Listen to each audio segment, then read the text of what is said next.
कबीर साहब के मूल ज्ञान को सुन पाते हैं और उससे भी बड़े भाग होते हैं उन जीवों के जो साहिब के ज्ञान को थोड़ा भी समझ पाते हैं। क्योंकि सुनना तो आसान है, आए बैठे 1 घंटा सुन के चले गए घर, लेकिन क्या बात बताई गई, क्या मुद्दा उठाया गया, क्या वाणी समझाई गई, ये जल्दी समझ में नहीं आता। तब समझ में आता है जब परमपिता परमात्मा किसी जीव पे दया कर देता है। दया करता है तो अपने आप हर चीज समझ में आने लग जाती है।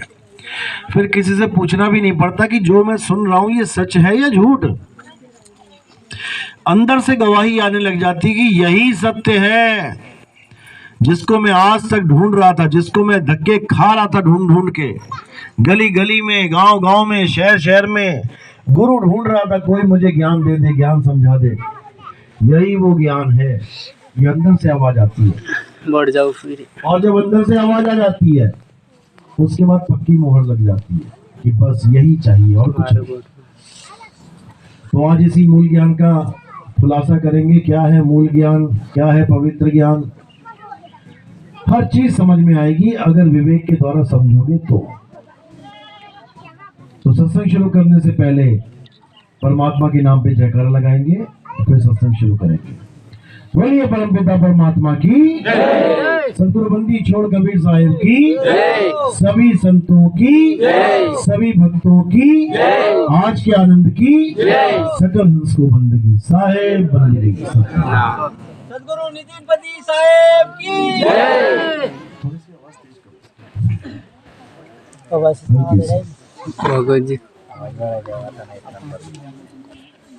तो गुरु की अपार कृपा होती है जब तब उस गांव नगर बस्ती में, उस खेड़े में मूल ज्ञान का प्रचार होता है।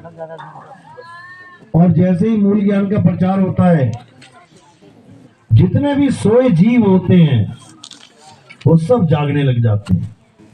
उनका दबा हुआ संस्कार उजागर होने लग जाता है, अंकुरित होने लग जाता है।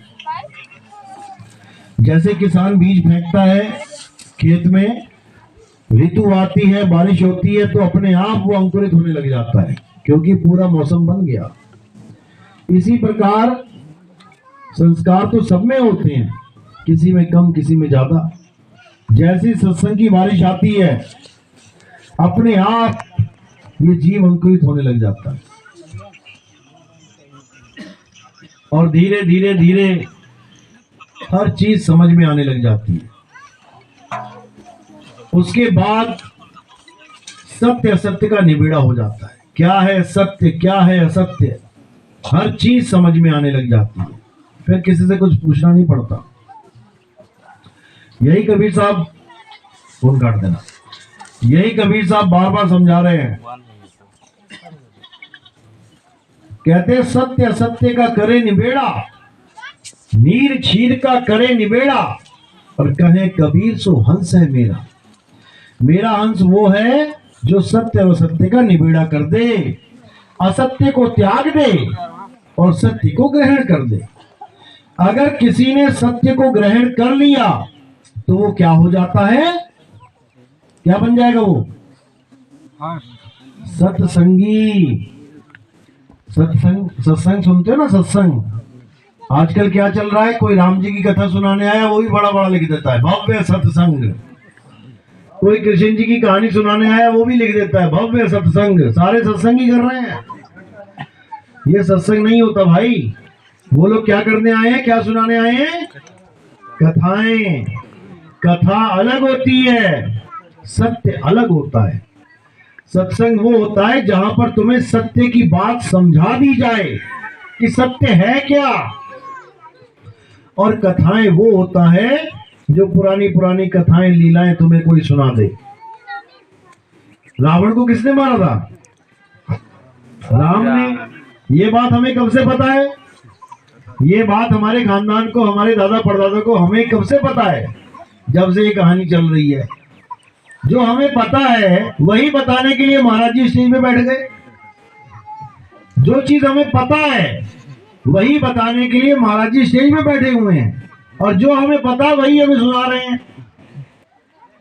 बताओ, जो चीज हमें पता है वही हमें बता रहे हैं, तो फिर हम गुरु क्यों कहें उन्हें?